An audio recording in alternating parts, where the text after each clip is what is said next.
Good morning. Here are the Sanibel Island and Southwest Florida update as of March 5th, 2023. Update on the Collier County Naples brush fire. The fire is now 75% contained, and officials have determined the cause of the fire was a power line coming into contact with a tree. South Seas Resort sent out an email titled "The Next Chapter Begins." It is announcing that they are building a water park called Bottlenose Bay within the Captiva landing. They plan to have 6 slides, tipping buckets, water cannons, splash zones, and cabanas. Looking at the drawings, it reminds me of a Six Flags water park play area. I'm trying to keep my opinion to myself on this new development. The Lee County Sheriff's Office recently helped rescue a manatee that suffered from the red tide. Someone saw the distressed manatee in the channel near Crescent Island.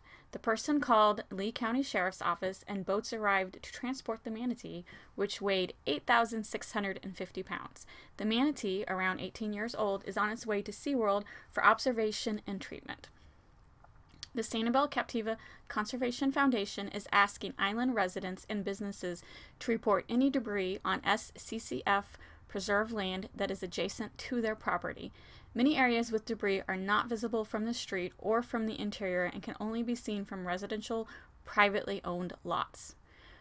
Quoting from SCCF, "We appreciate the help in identifying areas where contractors will come in to remove debris from SCCF land."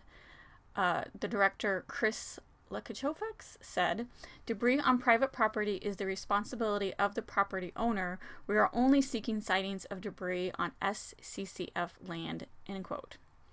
SCCF owns nearly 1,400 acres on Sanibel Island and over 2,200 acres on Pine Island Sound. Residents who live adjacent to SCCF lands should report parcels where construction debris, hurricane debris, has accumulated from the storm surge. The contractors can only remove debris from SCCF lands. They cannot work on lands owned by other entities or residents. Make sure it is an SCCF property before filling out the form. The form to report debris can be found on the SCCF website. Thanks for listening.